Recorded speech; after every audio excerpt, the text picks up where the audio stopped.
ሰፋፊ ግቢ ያሏቸው የቀበሌ መኖሪያ ቤቶች ተለይተው እንዲቀርቡለት የአዲስ አበባ ከተማ አስተዳደር ማሳሰቡን ወደ ተመለከተው ሌላኛው መረጃችን እናልፋለን። ሰፋፊ ግቢ ያሏቸው የቀበሌ መኖሪያ ቤቶች ተለይተው እንዲቀርቡለት የአዲስ አበባ ከተማ አስተዳደር አሳስቧል። ቦታውን ለመኖሪያ የሚውል ህንፃ ለመገንባት እንደሚጠቀምበት የጠቆመው አስተዳደሩ በቀበሌ ቤቶች ግቢ ውስጥ ሰፊ ቦታ እያለ ለቤት ግንባታ አዳዲስ ቦታዎችን ካሳ እየከፈልኩ ማስለቀቅ የለብኝም ብሏል። በ2019 በጀት ዓመት የሚገነቡ የቤት ግንባታዎች ቁጥርንም መወሰን እንደሚገባ የጠቆሙት ከንቲባ አዳነች አቤቤ ሌሎች በቀጣይ 90 ቀናት በከተማዋ ሊከናወኑ የሚገቡ ስራዎች ላይ ከከተማዋ የስራ ኃላፊዎች ጋር መክረዋል። ሀና አብደታ የተነሱ ጉዳዮችን እንደሚከተለው በዝርዝር አሰናድታቸዋለች።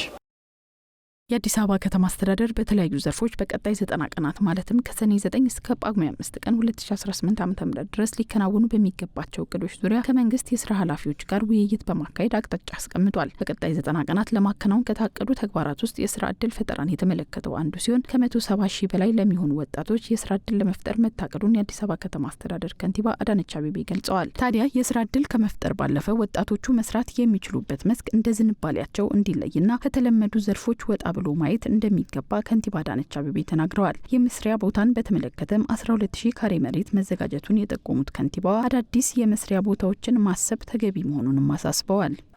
የመስሪያ ቦታዎችም እቅድ የተለመደ ነው እንጂ ምን ያክል መሬት 12000 ካሬ እንሰጣለን አላችሁ። ሼድ ሳንሰጥም እንዴት እንደምንሰጥ ነው የሚያሳየው። አንሰራም ወይ አዲስ ሼድ አዳዲስ መስሪያ ቦታዎች አንሰራም። አዳዲስ ሞሎች እያልን አይደለም። እንደማስታውሰው ቅጠል ተራ እንኳን ያቀደናል።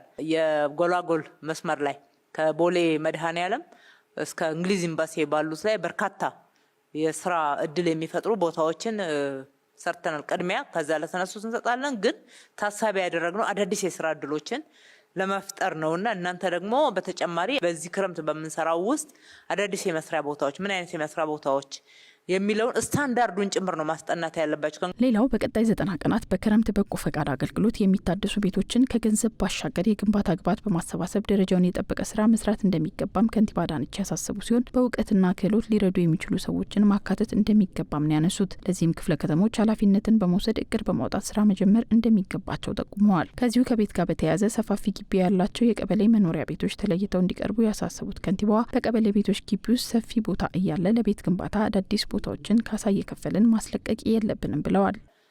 የሰፋፊ የቀበሌ ቤቶችም በደንብ አድርጋችሁ አልያዛችሁትም። ለይታችሁ ከሆነ ከነካርታቸው ከነቦታቸው ስጡን። እኛ አዳዲስ መሬቶችን ካሳ እየከፈልን ተጨማሪ ወጪ እየተዳረግን ነው ቤት እየገነባን ያለነው።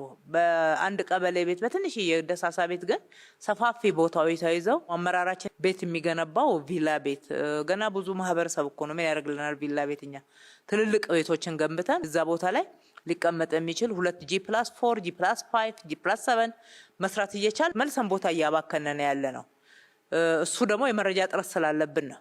ክፍለ ከተሞችም እንድታዩ ይሄ በቃ መዋል ያለበት እዛ መልሰን ቤት ለመጠገን አይደለም። እንደዚህ አይነት ቦታ ያለበት ይሄ መመሪያ ነው። መመሪያው በሜር ኦፊስ ይወርዳል። እንደዚህ ሰፋፊ ግቢ ያላቸው የመንግስት ቦታዎች ለቤት ጥገና በምንም አይነት አይውሉም።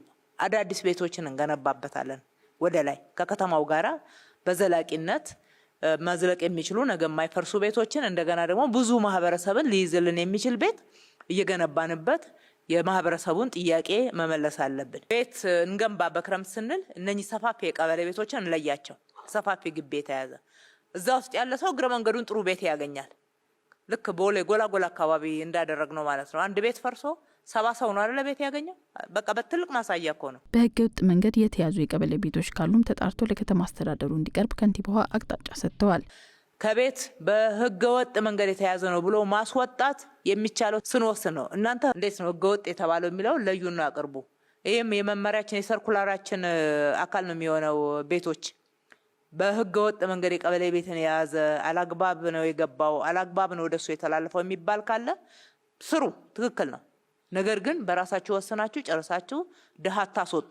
እንዳለ ሆኖ የተጀመሩ የቤት ፕሮጀክቶችን ማጠናቀቅ እንደሚገባ የጠቆሙት ከንቲባዋ 2019 በጀት ዓመት ምን ያህል ቤቶች ለመጀመር እንደታሰበም በእቅድ መያዝ እንዳለበት ተናግረዋል። አንዱ አግሬሲቭ ስራችን የጀመርናቸውን ቤቶች መጨረስ ነው።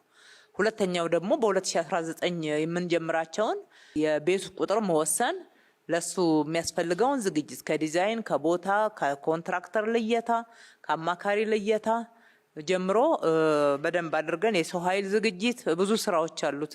እሱም በሚገባ ኮምፕሬሄንሲቭ የሆነ እቅድ ነው የሚያስፈልገው። የአመቱ እቅድ ኦልሬዲ ነበረና በዚህ ክረምት እንዴት አድርገን እንረባረብ። አንዱ ቤት ነው እንግዲህ ይህንን ህዝብን ልንክስ ከሆነ ትልቁ አንዱ ማዕከል አድርገን የምንሰራው መንግስት ሰራተኞች ላይ የጀመራቸው ሴክተሮች አሉ። የፖሊስ የመሳሰሉት የተጀመሩ አሉ።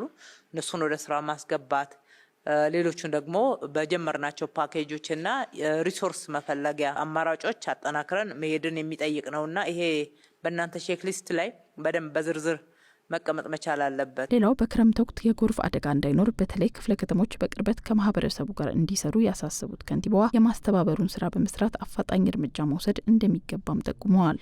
በምንም አይነት ይህን ሁሉ የከተማ ትራንስፎርሜሽን ሰርተን አዲስ አበባ የዓለም መነጋገሪያ ሆነ ብዙ የአፍሪካ ወንድሞች እህቶቻችን መነጋገሪያ ሆና በክረምት ጎርፍ መጥቶ ይሄን ያክል ሰው አጠቃይናል ቤት በፍጹም ዲዘርቭ አናደርግም። ከፍ ያለውን የከተማችንንና የሀገራችንን ስም ይዞ የተነሳውን ስራ በጣም ያጎድፈዋል። በኮሪደር በሰራንባቸው ቦታዎች ላይም ምናልባት በሚሰራበት ሰዓት የታለፉ የተዘጉ በወቅቱ ያልታዩ ካሉ ክረምቱ ሲመጣ ቶሎ እናገኛቸዋለን።